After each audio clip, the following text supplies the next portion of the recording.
Então, hoje falaremos sobre Relief Texture Mapping e algumas extensões. Uma ideia central aqui para a nossa conversa de hoje é o fato de que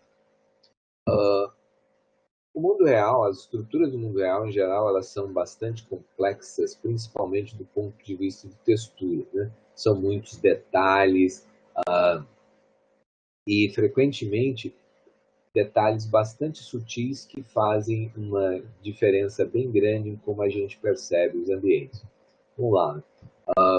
Nestes casos, os detalhes de textura, eles, conforme eu já falei, são extremamente importantes para a nossa percepção de shading, tá? E aparecem aí em diferentes escalas, né, diferentes tamanhos, ao longo de períodos de tempo variados.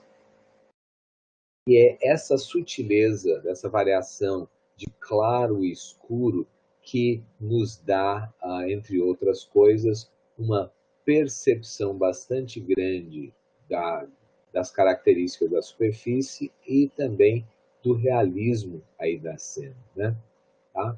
Então, o detalhe é que modelar esses elementos que são extremamente importantes para a gente pode ser bastante trabalhoso. Na verdade, o processo de modelagem ele é bem trabalhoso, né? E é preciso ter, então, uma aptidão artística para construir modelos 3D interessantes. E notem que em algumas situações como essa aqui, essa imagem que eu estou mostrando para vocês, alguns elementos replicados, né, a partir da construção de um único molde, provavelmente em gesso, né, e aí replicado inúmeras vezes, ainda que alguém esteja disposto a fazer essa modelagem detalhada, e aí a gente tente, por exemplo, replicar isso inúmeras vezes para produzir uma cena como essa, temos uma questão que é modelos geométricos complicados tendem a consumir também bastante memória, e o processamento desses modelos também é custoso, né? Mas, fundamentalmente, o processo de modelagem é algo não trivial. Conforme eu disse, precisa de alguma habilidade para se produzir modelos interessantes. E já há bastante tempo, o pessoal começou a se perguntar como que seria possível utilizar imagens, né, para produzir essa ilusão de tridimensionalidade, né? E o camarada, quem a gente já falou aqui no passado, né, em algumas das nossas aulas, o Jim Blin, ele introduziu uma técnica à época, né, com o nome de bump mapping, que ele então utilizava uma perturbação da normal de uma superfície para, então, aplicando o modelo de iluminação e, portanto, produzindo efeitos de shading, sugerir rugosidade nessa superfície. Naturalmente, que inicialmente eram coisas simples, como simular o que seria ali o relevo da casca de uma laranja, né? aquelas variações, etc. E isso, ao longo dos anos, evoluiu e hoje, então, é conhecido basicamente com o nome, né, de Normal Mapping, que é uma técnica extremamente poderosa. A gente vai ver que a aplicação de texturas sobre modelos, eles dão um nível de realismo bem grande para as cenas e com alguns efeitos como esses aí, né, de técnicas relativamente simples de alterar a normal e com a normal está controlando o shading, ao controlar o shading, a gente cria no espectador a ilusão de estar observando elementos tridimensionais quando muitas vezes a superfície é bastante simples e frequentemente um único polígono, por exemplo, né? Vou mostrar alguns exemplos para vocês, tá? Então, uma questão que eu coloco aqui para vocês é a seguinte: bom, será que seria possível utilizar texturas, imagens, né, para tentar representar elementos tridimensionais como esses aí, tá? E ao longo dessa nossa conversa sobre Relief Texture Mapping, eu pretendo convencê-los de que é possível fazer isso, né?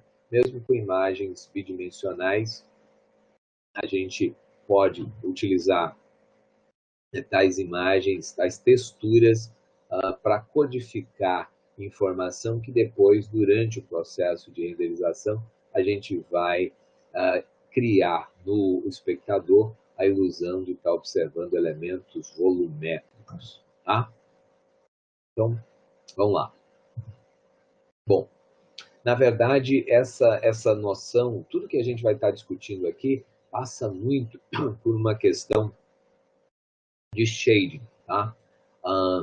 E shading, do ponto de vista de representação de relevo, basicamente pode ser sintetizado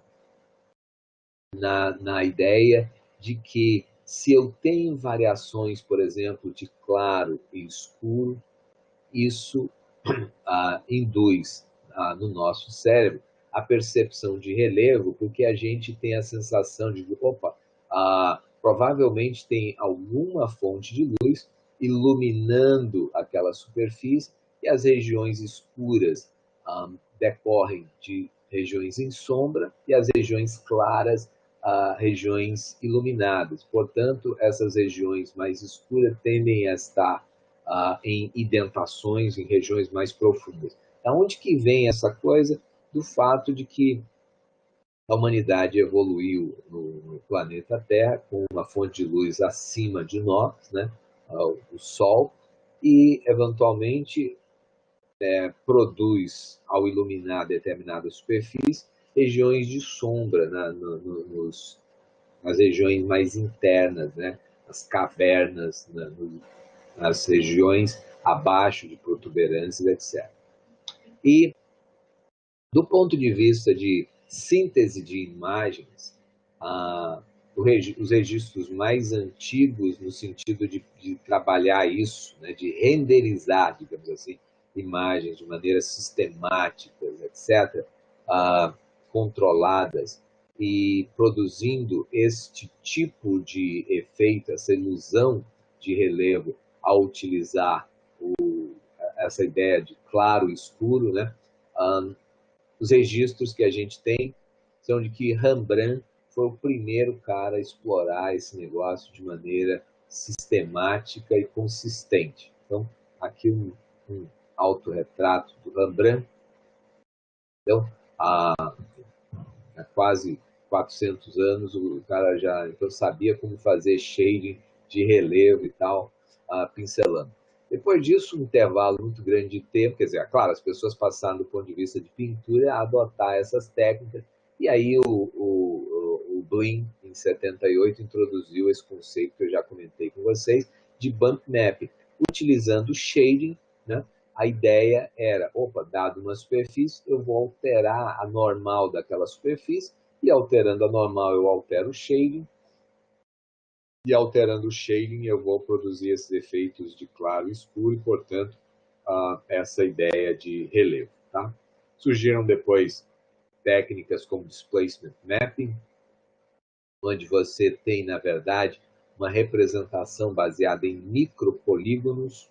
Tá? Então, a geometria é representada por uma malha de micropolígonos, e isso representa bem a superfície, resolve alguma das limitações de bump mapping. Nós vamos mencionar algumas delas mais adiante na nossa conversa de hoje. Então, pelo fato de ter geometria, um conjunto de polígonos, displacement mapping acaba, então, não sofrendo dessas mesmas limitações que bump mapping, mas isso acontece a um custo bastante elevado de ter que transformar e rasterizar aí uma quantidade enorme de micropolígonos. E, naturalmente, não é o que a gente gostaria para aplicações interativas. E aí surgiram, então, várias técnicas para tentar acelerar Ray Tracing, Displacement Map, etc, etc, etc. Eu vou estar falando, então, especificamente numa técnica introduzida já há 20 anos, mas, na verdade, as versões atualizadas delas. A técnica de Relief Texture Mapping é uma técnica que eu introduzi como parte do meu trabalho de doutorado já há bastante tempo, mas eu vou apresentar, então, algumas atualizações, algumas versões dela. Já tem algum tempo também, mas é como que a gente pode aplicar esse tipo de coisa aqui para aplicações de tempo real, né? Então, vamos lá. O que eu vou apresentar é um algoritmo para fazer aplicações de relief mapping, ou seja, esse mapeamento de relevo aplicado a modelos poligonais arbitrários, fazer isso em tempo real. Depois eu vou mostrar para vocês como que a gente pode, de uma maneira minimamente invasiva, aplicar essa técnica, por exemplo, a jogos, a coisas que você sequer tem acesso ao código-fonte, mas você tem acesso ao executável e aos shaders, porque os shaders, por exemplo, eles vão ser compilados em tempo de execução, né? Então, se a gente tem acesso aos shaders e ao executável de uma determinada aplicação, a gente pode, ainda assim, facilmente alterar essa aplicação para que ela utilize essa técnica. E aí isso eu chamo de um rendering minimamente invasivo. Vou mostrar como que depois a gente acrescentou silhuetas a esse tipo de renderização, como representar superfícies que não representam height fields, estruturas que sejam height fields, ou seja, não sejam simplesmente um mapa de alturas. E nisso, então, eu vou mostrar para vocês como que a gente pode introduzir aí com isso uma classe de impostores 3D, como que a gente pode representar estruturas tridimensionais para dar resposta àquela pergunta que eu fiz há pouco, né? E, por último, como que a gente pode reduzir aliasing nesse processo de intersecção entre raios e height fields que caracterizam, então, esse contexto todo. Então, vamos lá. Bom, tomar um gole d'água. Aqui a gente tem um exemplo de renderização usando o Relief Mapping. O Teapot, que vocês já conhecem, e a ele foi aplicada uma textura de relevo. Uma textura que tem 256 por 256 texels, caracterizada, então, por esses indivíduos aqui, né? E, naturalmente, aplicada com um efeito de tiling, com uma iluminação aplicada a ela e projeção de sombras, por exemplo. Então, nota que é apenas uma textura que tem RGB, e no canal alfa, então, eu armazenei ali o valor que representa uma profundidade associada a cada texel dessa estrutura. E com isso, é possível, durante o processo de mapeamento de textura, criar a ilusão de que a gente está observando uma estrutura tridimensional. Notem, do ponto de vista da representação poligonal, a gente tem algum conjunto de polígonos aqui que faz o Teapot, como vocês o conhecem, né? E toda esta ilusão de observar estruturas tridimensionais é obtida por meio de um shader, né? Feita em shading, quando a gente utiliza uma textura para não apenas copiar ou transferir cor para o modelo, assim como é a tarefa, né, do nosso 4 assignment, simplesmente mapear texturas bidimensionais sobre superfícies, né, sobre polígonos. Aqui a gente está usando a textura para codificar informação de profundidade e, com isso, então, permitir que um algoritmo que roda no shader gere para a gente, né, cria essa ilusão, tá? E é sobre isso que nós vamos conversar na aula de hoje, como produzir esses efeitos e como que são esses shaders. Então vamos lá. Antes de mostrar para vocês como funciona isso aí, eu vou então mostrar uma comparação entre o que é Normal Mapping, que é a variação lá, ou a versão mais moderna do que o Blinn introduziu, né, há bastante tempo, ou seja, utilizar a normal da superfície para alterar o shader. E como que isso ficaria, então, se a gente aplicar essa técnica de Relief Map. Então, vamos lá. Nesse vídeo, primeiro a gente tem a Normal Map, vocês vão poder acompanhar aqui, ó. Nota, ele consegue dar a ideia de algum relevo, agora nós já estamos falando de Relief Map, tá? Normal Mapping dá uma pequena ilusão de relevo, mas isso tem algumas restrições, limitações. Já a Relief Mapping, a gente consegue, por exemplo, aplicar tudo que a gente aplicava lá anteriormente, como tiling, etc. A gente consegue controlar a profundidade, né, dessas estruturas. Estamos modulando interativamente esse processo, etc. Tá? Então, junto com a informação utilizada aqui para criar a ilusão de profundidade, pode aplicar também uma textura de cor para criar, por exemplo, essa impressão de que se trata de madeira.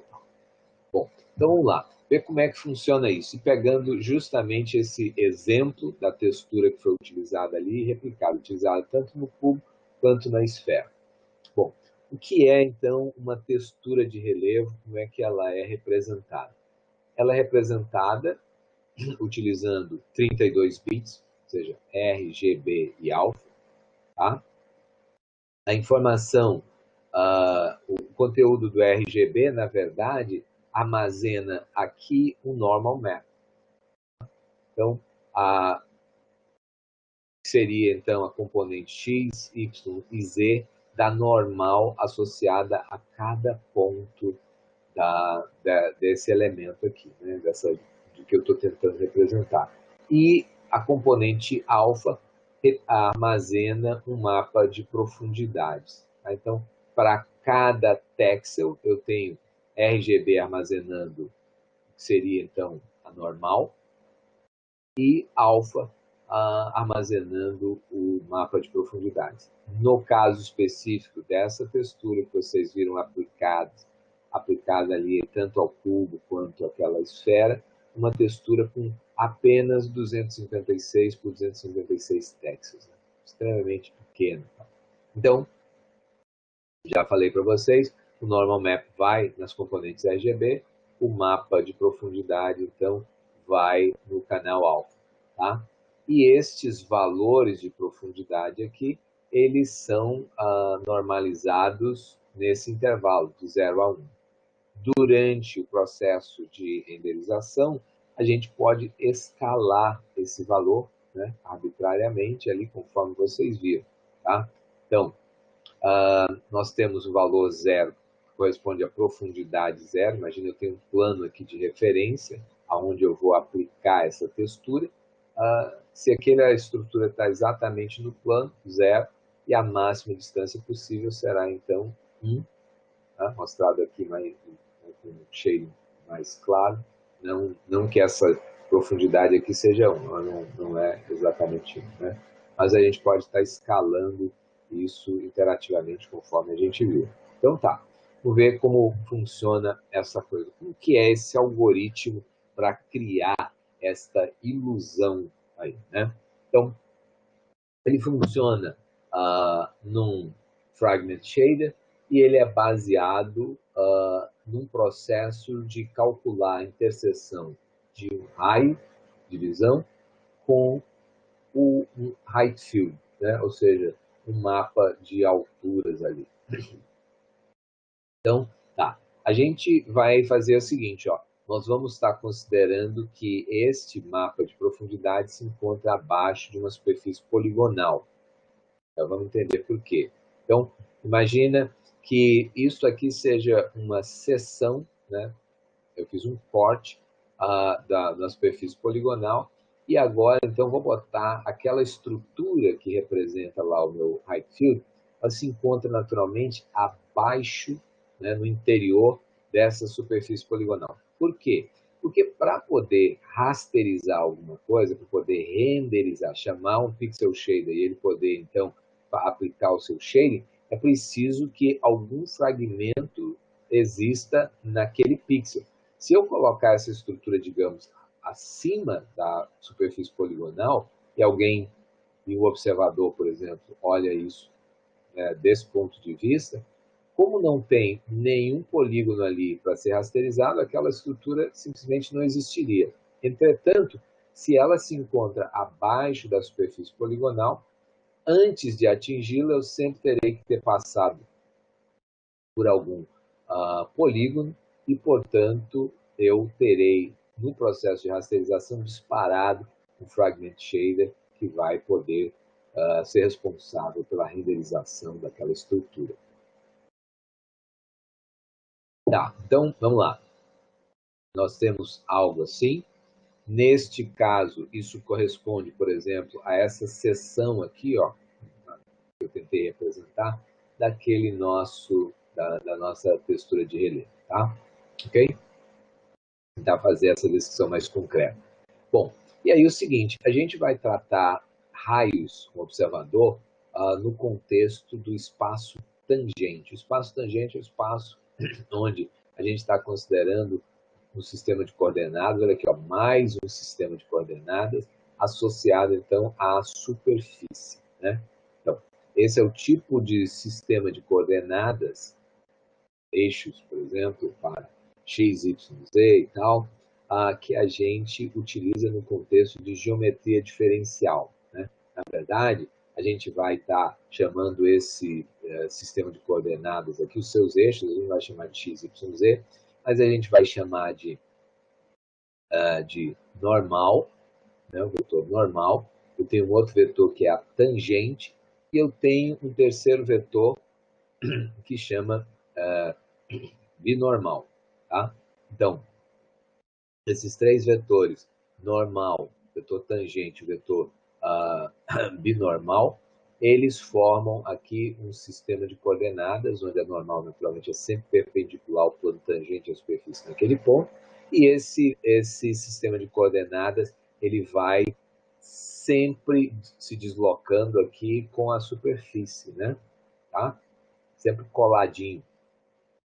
O vetor tangente e o vetor binormal, eles, na verdade, definem o plano tangente à superfície.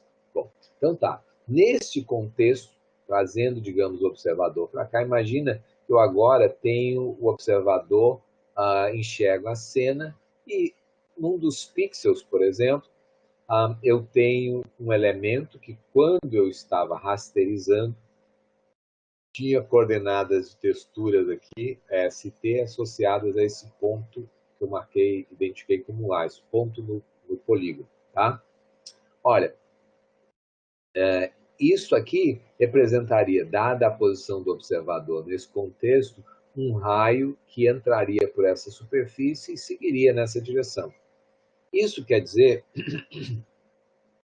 que o elemento que é visível desse ponto de vista é este aqui, ó, é esta estrutura. Tá? Bom, quando a gente trabalha com normal mapping, as aplicações de normal mapping, elas funcionam assim. Você rasterizou o polígono, opa, aqui eu tenho então, para aquele fragmento, a coordenadas de textura ST, aí ele vai lá na textura, naquelas coordenadas de textura S e T, pega a normal da superfície e usa aquilo para fazer o shade. Neste caso, a gente estaria pegando, digamos, uma normal nesse sentido, parte aqui desse pequeno hemisfério, né? Tá? E vai aplicar um shading aqui. E, naturalmente, que isso não está correto, isso faz com que todos os elementos, inclusive a propósito daqueles estruturas não visíveis, em princípio, pelo observador, acabem aparecendo na estrutura e que gera aquele achatamento, aquela coisa que vocês viram não realística quando eu toquei o vídeo lá, Normal Map. Imaginem a seguinte situação, ó. Imagine que esse ângulo aqui fosse um pouco mais inclinado e aí o raio eventualmente viesse a passar assim. Ó. Essa estrutura aqui, naturalmente, ela esconde, não permite que o observador, desse ponto de vista, enxergue esta face aqui da superfície.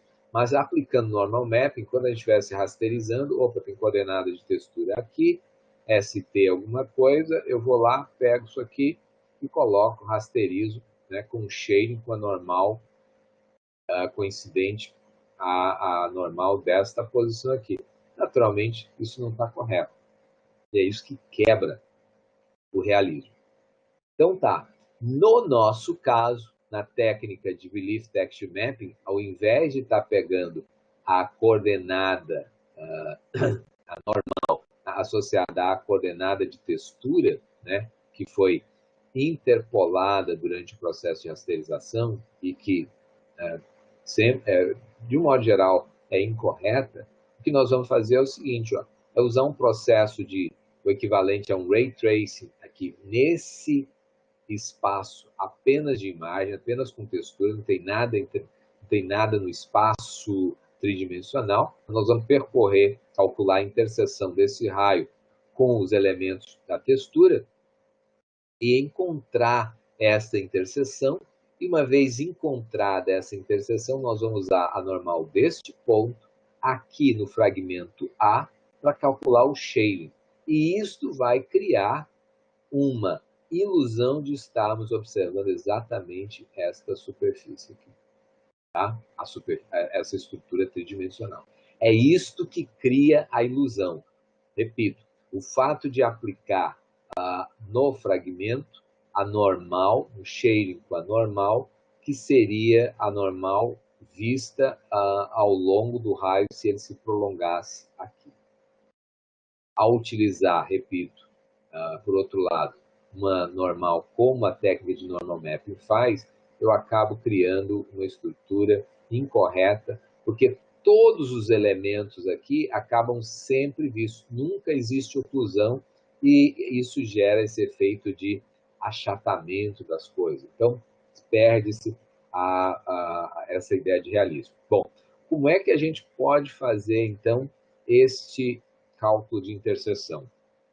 A partir do mapa de profundidades que foi armazenado, nós vamos fazer o seguinte, opa, eu sei que eu comecei esse raio nas coordenadas ST, quem me deu as coordenadas? Estou rasterizando o fragmento, né? Essas coordenadas ST me foram dadas diretamente pelo processo de rasterização, tá? Vocês estão calculando isso.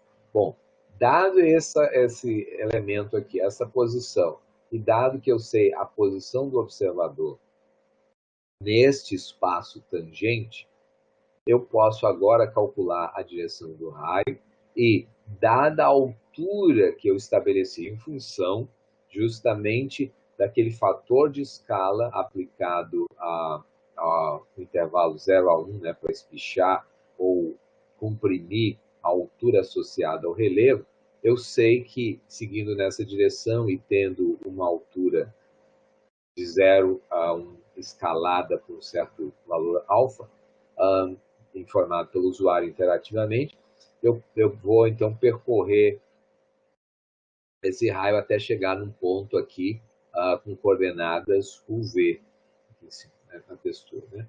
Marquei aqui embaixo, mas, do ponto de vista da textura, eu tenho, é como se eu estivesse aqui em cima. Tá? Bom, então o que nós vamos fazer? No mapa de profundidade, nós vamos iniciar no ponto ST, as coordenadas ST, iremos até o V e vamos tentar encontrar o ponto em que o raio, eu vou agora atualizando a sua profundidade à medida que eu vou me deslocando, ele se encontre com esta superfície aqui. Tá? Uma vez encontrada a intersecção, vou pegar a coordenada de textura correspondente, nesse caso, a coordenada de textura correspondente, e vou no normal map para pegar, então, o vetor normal lá armazenado e aplicar o shape. Acredito que já esteja bem claro agora o processo. Então, vamos adiante. Bom, como é que a gente vai fazer isso? Idealmente, nós vamos calcular essa intersecção, né? Idealmente, a gente poderia pensar o seguinte, vou usar aqui uma busca binária.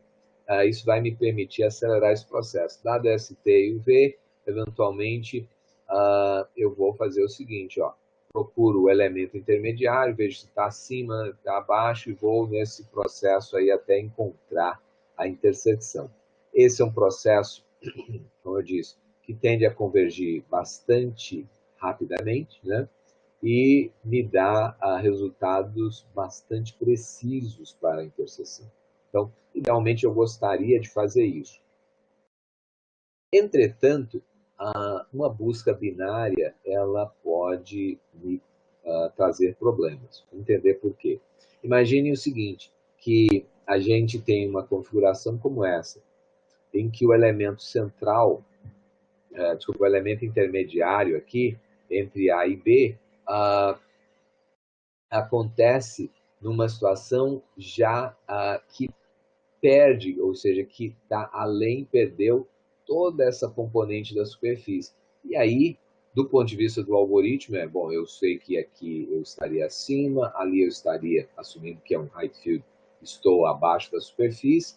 Como o primeiro ponto intermediário aqui foi, estou ainda acima da superfície, ele conclui que não havia nada nessa primeira parte do caminho, e vai refinando a busca a partir aqui do ponto 2, depois do ponto 3, encontra essa interseção, que é incorreta, porque ele perdeu a interseção.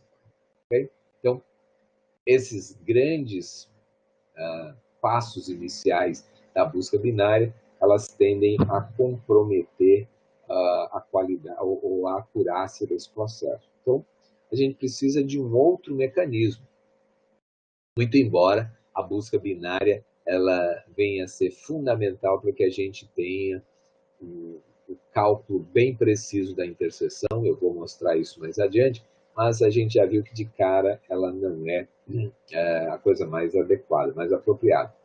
Para isso, então, na época, e depois eu vou apresentar para vocês uma outra forma de eventualmente fazer isso, a gente então passou a utilizar uma busca linear com passos relativamente pequenos para tentar encontrar o primeiro momento em que se encontra abaixo da superfície. E uma vez encontrado uma situação como essa, daí a gente passa a realizar uma busca binária entre os elementos 2 e 3, ou seja, o último acima da superfície e o primeiro abaixo dela. Tá? Note que se eu tiver estruturas muito fininhas, né, eu ainda poderia ter estruturas aqui que o passo de 1 a 2 ou de 0 a 1 eventualmente poderia também perder essas estruturas, mas isso já reduz bastante a situação. Ainda pode produzir essas situações, conforme eu disse, e mais adiante eu vou apresentar, então, uma versão que a gente garante que esse tipo de situação não acontece. Tá?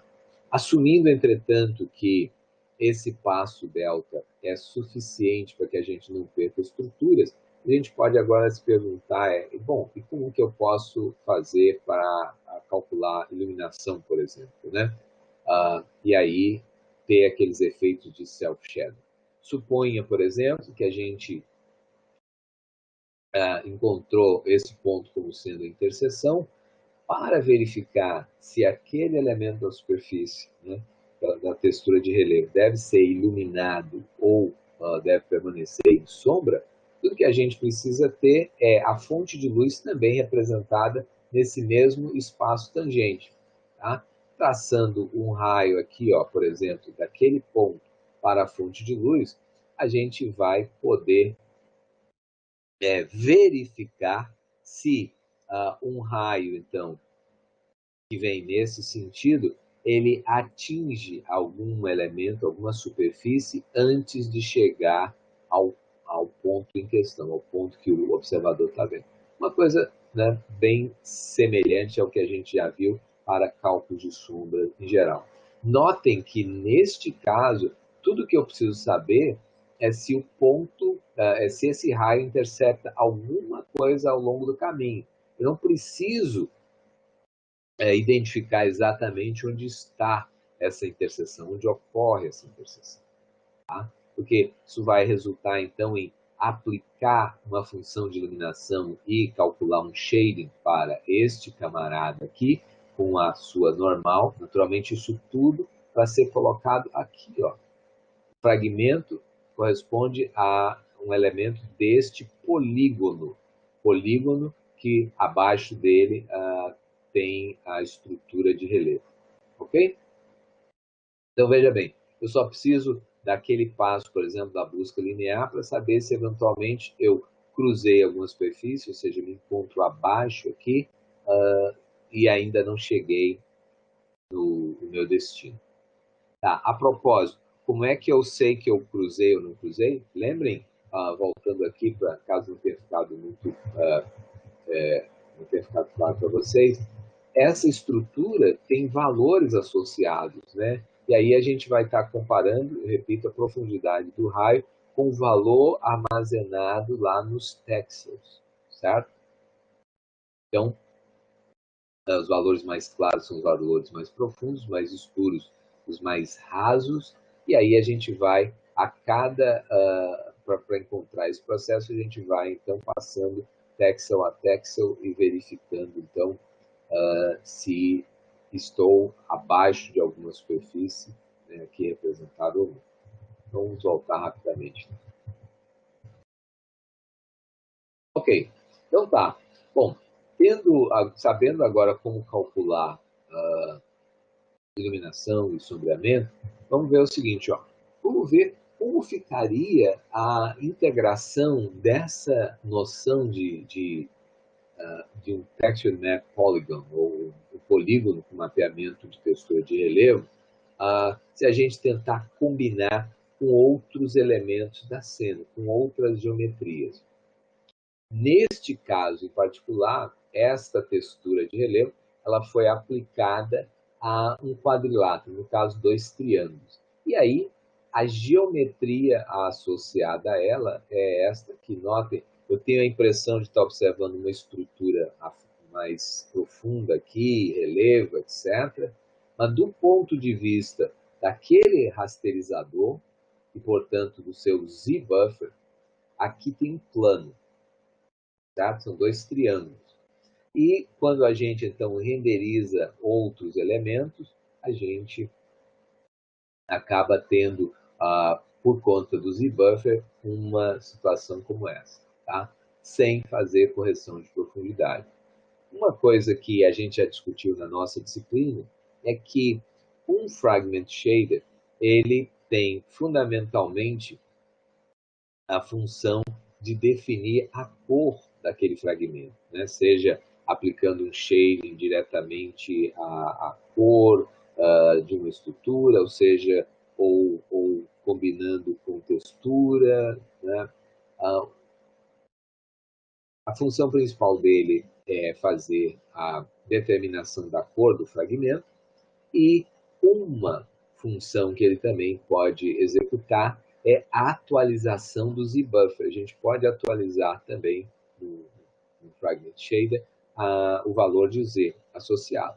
Bom, então, veja bem, como nós sabemos o que aquela estrutura representaria no espaço tridimensional, a gente pode, naturalmente, tratar de colocar aqueles elementos, aquelas distâncias, aquela posição x, y, z, digamos, deste ponto. Lembrem lá que a gente tinha, né, o olho do observador, o raio, etc., penetrando naquela estrutura poligonal e quanto que ele se deslocava naquele espaço até encontrar a interseção. Então, a gente pode pegar aqueles valores, as coordenadas, digamos, x, y, z, em particular, nós estamos interessados em encontrar do ponto de vista da câmera, qual que seria aquele valor de Z. Então, nós vamos pegar na nossa matriz de projeção, tá? Nós vamos pegar a terceira linha da nossa matriz de projeção e aplicar ali, aquela que me dá, depois da divisão por W, ó, a coordenada Z, que eu preciso para atualizar o meu Z-Buffer. Onde o ZE aqui é a coordenada Z do ponto de interseção, mas já expressa no sistema de coordenadas da câmera. Tá? É isso que é multiplicado, então, pela nossa matriz de projeção. N é o near plane, F é o far plane, e tudo que eu preciso fazer é pegar a coordenada Z, expressa no sistema de coordenadas da câmera, ou seja, daquele observador, e ao fazer isso e atualizar, olha o que acontece aqui. Ó. Vou voltar um instante para a gente fazer a comparação. Opa, o Z rasterizado, né? Como se pertencesse ao plano, e agora com a coordenada Z atualizada pelo shader, o mesmo shader que faz o Relief Mapping. Então, ao fazer isso, a gente consegue corrigir esses efeitos. Ok? Tá, muito bem. Então, a gente vê que, em princípio, podemos estar fazendo a integração desses elementos com elementos poligonais convencionais, né?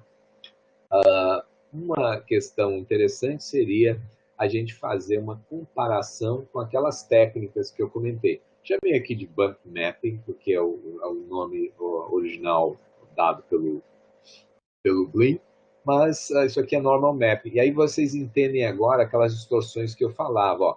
Veja, mesmo um elemento como esse aqui, que deveria estar ocluso, tá? Ele acaba tendo a sua normal utilizada em algum momento para calcular shading, porque quando a gente estiver rasterizando, em algum momento eu vou ter coordenadas de textura ST, e aí eu vou no normal map, pego aquelas coordenadas lá, a partir daquelas coordenadas, pego a normal correspondente e faço o shading. Então, esses camaradas acabam tendo esta aparência sempre. Nunca conseguem, por exemplo, ocludir outros elementos ali daquela geometria que se pretendia representar. Bom, colocando aqui em comparação também uma técnica chamada Parallax Map, que é uma simplificação do algoritmo original de Relief Mapping, né? Feita, então, há bastante tempo também.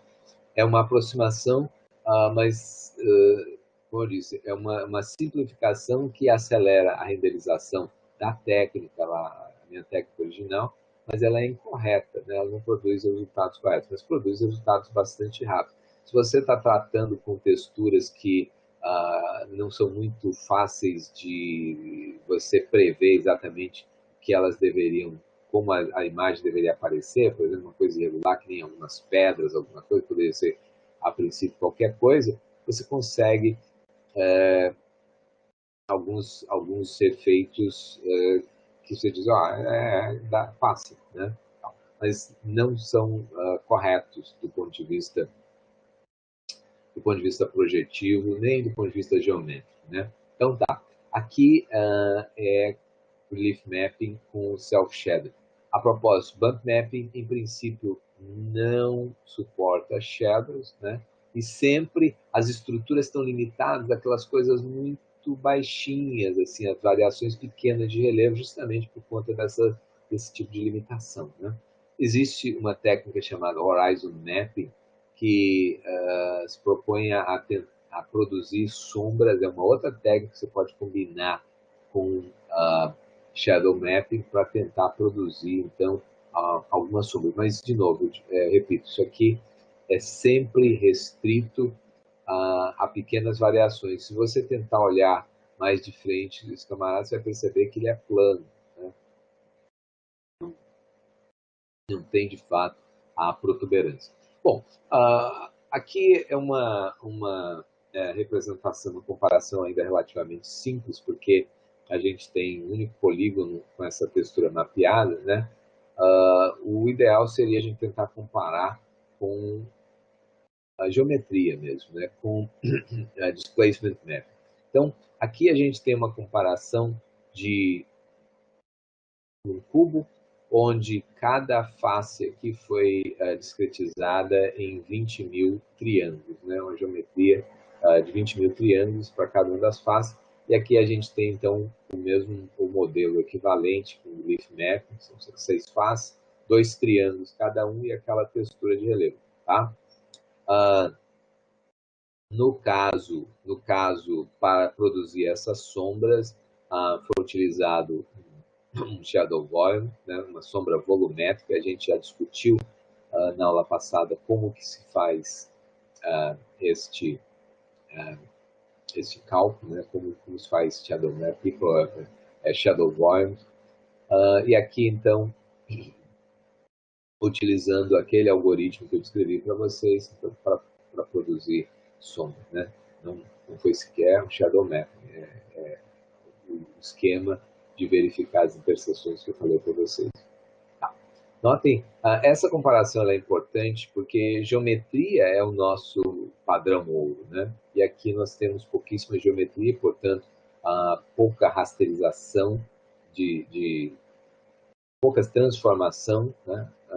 E basicamente mais trabalho aqui do ponto de vista do fragment shader, porque a gente vai ter que rasterizar, interpolar isso aqui, e o fragment shader vai ter que resolver cada um dos textos. Aqui, claro, naturalmente, o fragment shader tem que visitar cada um desses elementos também, né? Vamos lá. Se a gente remove a textura tende a esconder bastante detalhes, né? A gente vai perceber o seguinte, alguns artefatos que são devido à discretização da malha, nós vamos entender por quê, o que aconteceu aqui e tal. E apesar da gente estar trabalhando com essas texturas, e a propósito, a textura de 256 textos por 256 textos, né? Bastante pequeno, a gente tem algo bastante suave. E isso se deve ao fato de estar explorando o hardware gráfico, né? O hardware que foi projetado para fazer interpolação e resampling de textura. Então, ele está indo lá e está fazendo a filtragem com a gente. Tá, vamos ver o que aconteceu aqui. O que acontecem estas coisas. Bueno, a malha ela foi gerada de uma forma regular, né, usando um plugin lá do 3D Studio Max. Então, é isso que acaba gerando este padrão aqui. Né? A gente poderia pensar em melhorar esse contorno, tá? Isso pode, de fato, ser melhorado, mas igual ainda teríamos alguma coisa poligonal aqui na volta. E fazer isso, fica a questão, né? Como fazer isso para qualquer geometria de maneira automática. A propósito também, né? Uma outra questão falei em 20 mil triângulos, muitos desses triângulos aqui, naturalmente, eles poderiam ser fundidos em polígonos muito maiores, porque essa superfície é plana. A questão de usar bastante mais triângulos foi para refinar justamente essa estrutura, como eu disse, um plugin que pega a textura e discretiza de forma, né, subdivide ali de forma regular. Então, por isso, então, claro que não precisaríamos desse nível de refinamento aqui. Mas, como eu disse, feito de forma automática, enquanto que aqui a gente não precisa fazer nada, é simplesmente a textura em formato. Se a gente aplicar isso aqui no contexto do teapot, na textura que eu mostrei antes, né, para vocês, então a gente tem a seguinte situação. Ó. Aqui, usando Displacement Mapping, este modelo ele foi discretizado em 1 milhão de triângulos, o máximo que é suportado na época. Aqui, então, Bump Mapping, o Normal Mapping, com 4.096 triângulos, que é a discretização regular do teapot, e o mesmo número de triângulos aqui com o Relief Mapping. Vamos dar uma olhada nesses elementos. O que acontece aqui? Ó? Opa, geometria é o nosso padrão ouro. de fato, né? Mas, como os pontos, os vértices foram amostrados regularmente, né, deixa eu dar um outro zoom aqui, como eles foram amostrados regularmente no grid lá da textura, eventualmente foram amostrados pontos em lugares que não eram os mais representativos, não eram ideais, né? Então, sim, geometria ela é bem importante, mas não é qualquer geometria. A gente precisa mostrar isso nos pontos relevantes, né? Então, aqui com bump mapping, naturalmente normal mapping, com as normais a gente consegue um shading que até dá mais detalhes do que a própria geometria com aquele 1 milhão de triângulos. Entretanto, aquele efeito que eu falei para vocês, ó, que não há oclusão, porque tudo é visível, todos os elementos acabam sendo visíveis e isso gera, então, essa de certo modo, uma planificação do modelo. Já no caso de Relief Mapping, a gente percebe a protuberância, né, algo mais próximo aqui do que seria, então,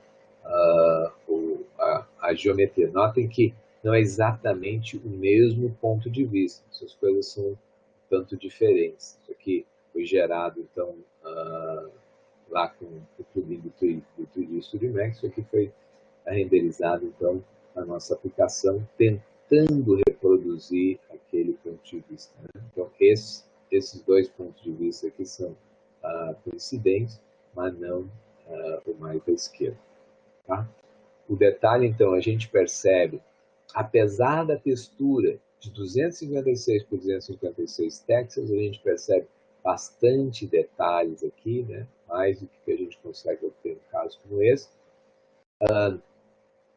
E consegue obter também o efeito de oclusão. Notem que essa região aqui é visível, enquanto aqui ela aparece oclusa, assim como esses elementos aparecem mais saltados também, mais destacados.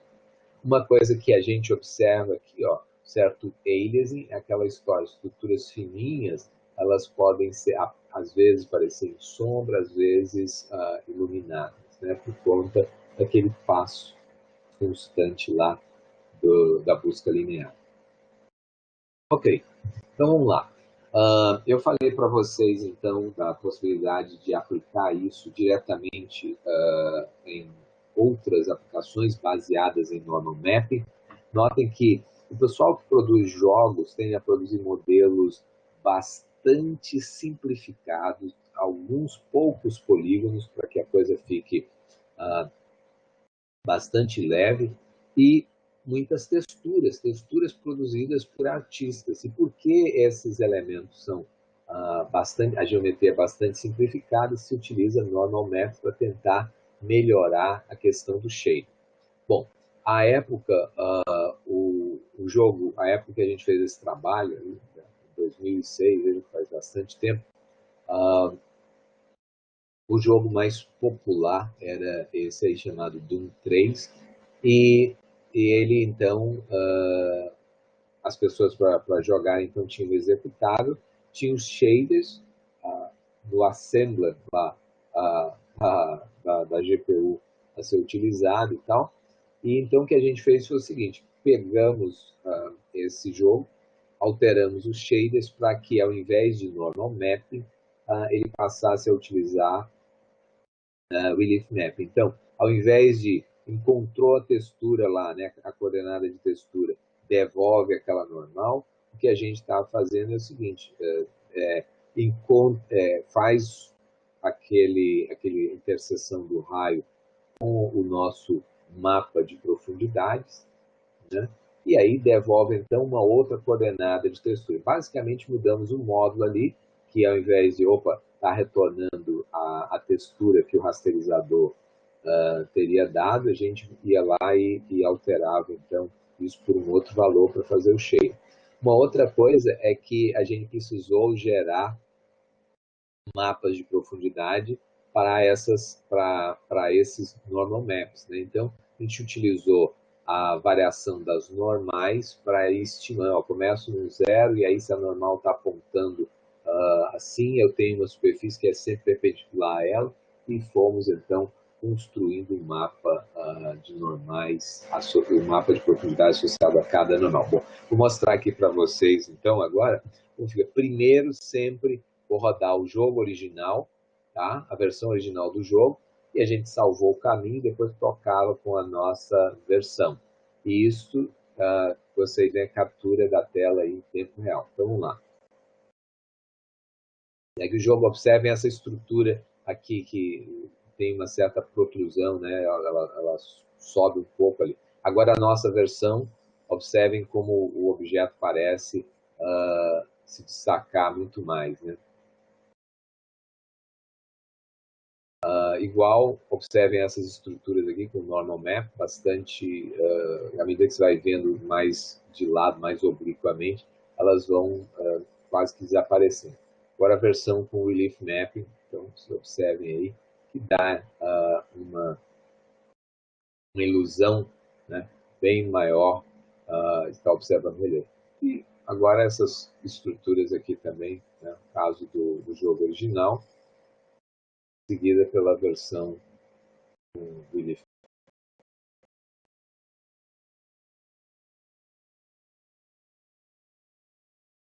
E como eu disse, um jogo ele consiste tipicamente de uma geometria bastante simples e aí texturas feitas por artistas para dar uma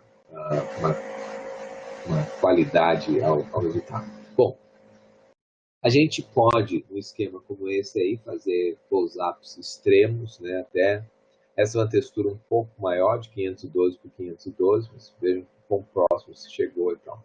Um ponto que eu quero chamar a atenção é que na técnica como apresentada originalmente, as silhuetas eram as silhuetas poligonais e não das estruturas. Tá? E a gente, então, tratou de resolver esse problema. Então, vejam bem, por que a silhueta é poligonal numa representação como essa?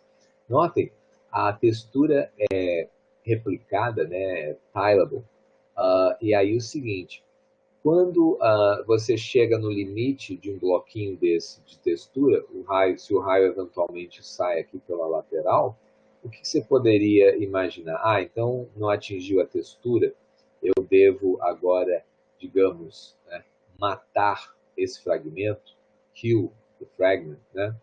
Se eu fizer isso, não vai ter elemento ali para ser renderizado. Se eu tiver na silhueta, provavelmente era o que eu queria mesmo, isso vai gerar um efeito de protuberância ali na silhueta. Entretanto, se isso acontece no meio do tipo, no momento em que a textura ela é replicada, isso introduziria artefatos ruins, né? E aí, então, a gente assume que esse camarada se replica, de tal modo que, desde que você penetre aqui, tem um fragmento, né, penetre algum elemento poligonal, eventualmente, porque esses caras são definidos como height fields, sempre é uma coisa, tem um valor de altura associado a esses camaradas, você eventualmente vai interceptar alguma coisa e, portanto, a silhueta acaba sendo poligonal, tá?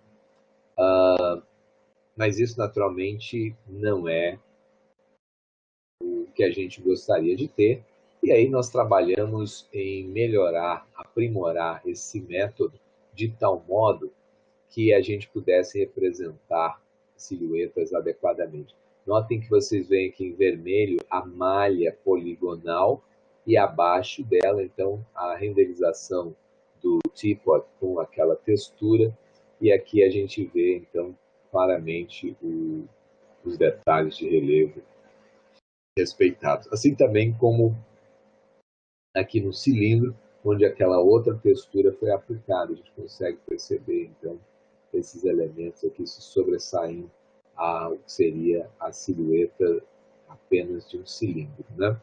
Okay, então, como que é feito isso aí? Vamos lá.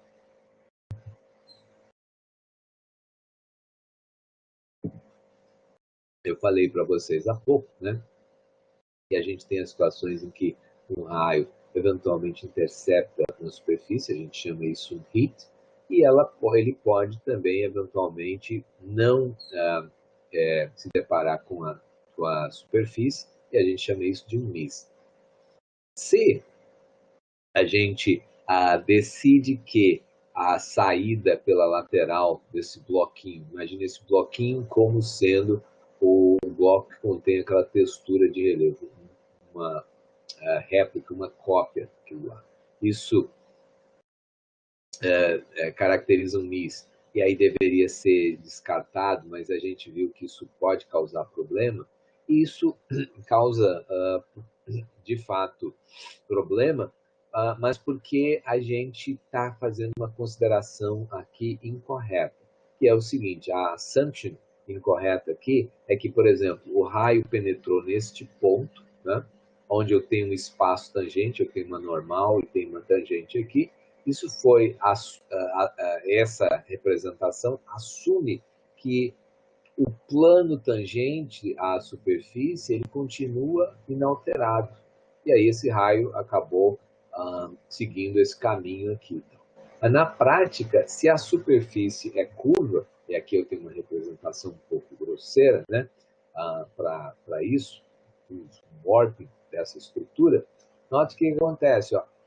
Na realidade, para que a gente possa caracterizar um bis, a gente tem um raio que entrou aqui por essa superfície superior e eventualmente também saiu pela superfície superior, por conta da curvatura da superfície. É preciso levar isso em conta, a curvatura.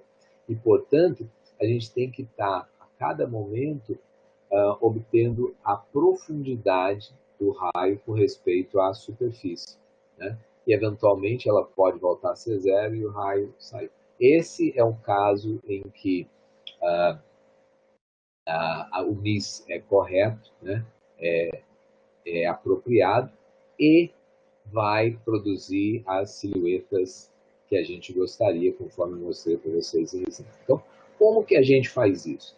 Lembrando que este elemento aqui representa a geometria do objeto e que a gente simula aquela estrutura abaixo da geometria, ou seja, esta representa a geometria do teapot, os polígonos que formam a malha do teapot.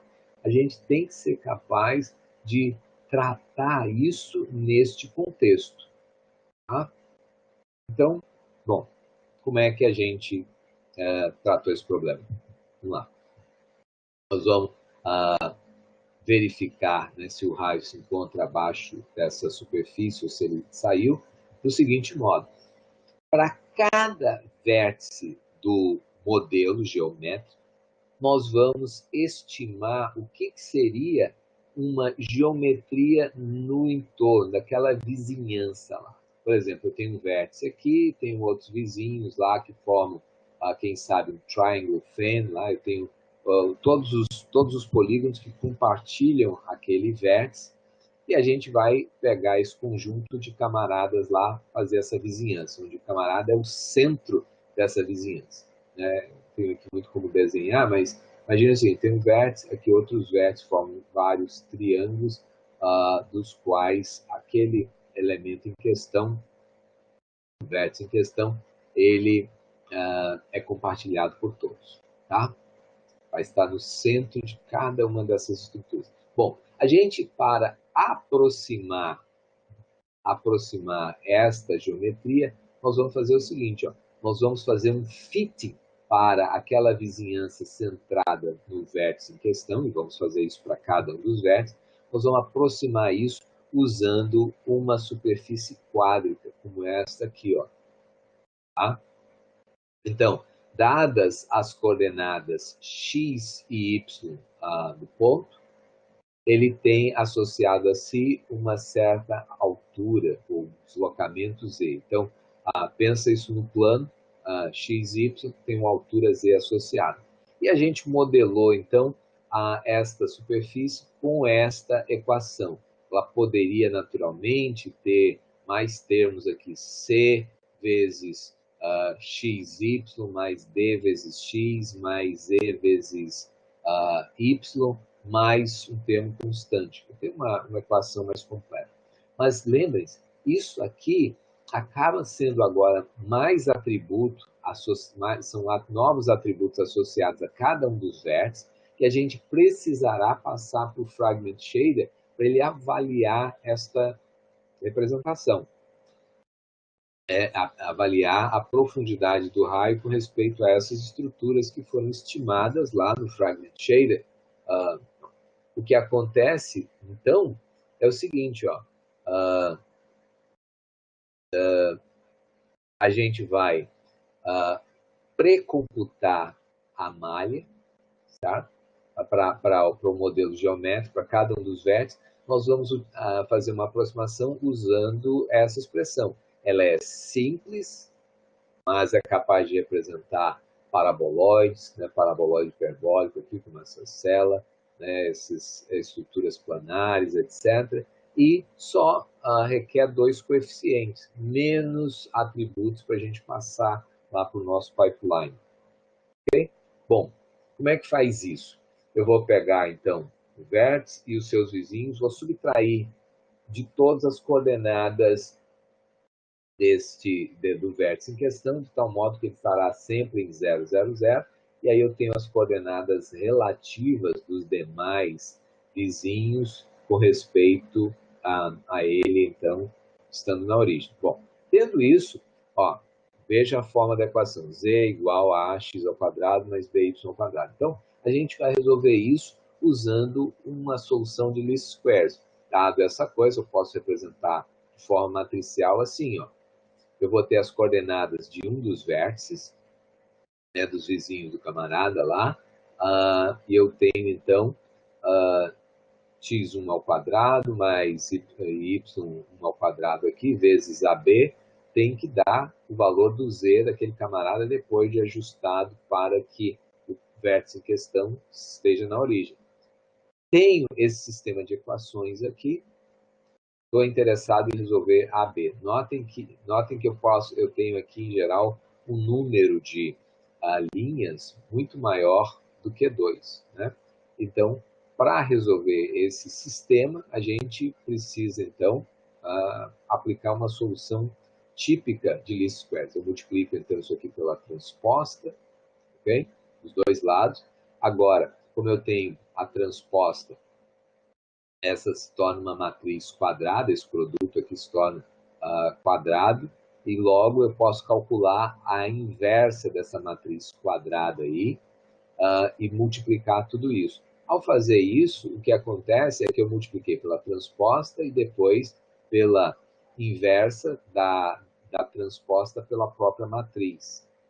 Isso tudo aqui, então, some, fica AB, ou seja, o que eu quero, meu x, é igual a isso. A transposta A inversa, lá a transposta, vezes B, que é esse camarada.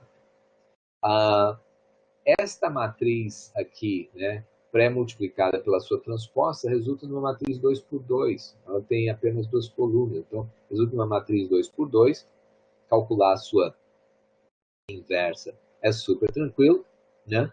E daí o seguinte, isso resulta no A e no B, os coeficientes para cada vértice. Esses coeficientes são agora armazenados por vértice, são passados para o Vertex Shader, e o Vertex Shader manda eles adiante. Eles serão interpolados pelo processo de rasterização.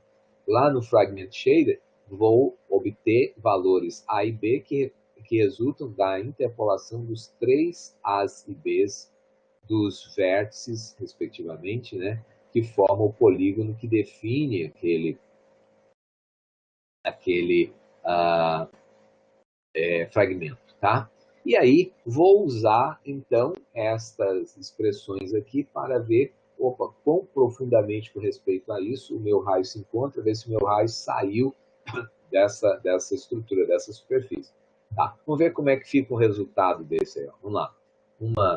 Uma esfera com mapeamento aqui daquelas pedras, à medida que a gente escala os valores, aquela coisa que eu falei antes, 0 e 1, que a gente pode escalar, E aí vejam bem, ó, a malha poligonal associada à esfera, e aqui você então produzindo aqueles efeitos localmente, né? Certo?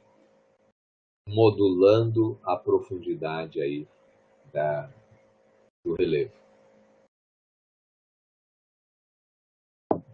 Tá.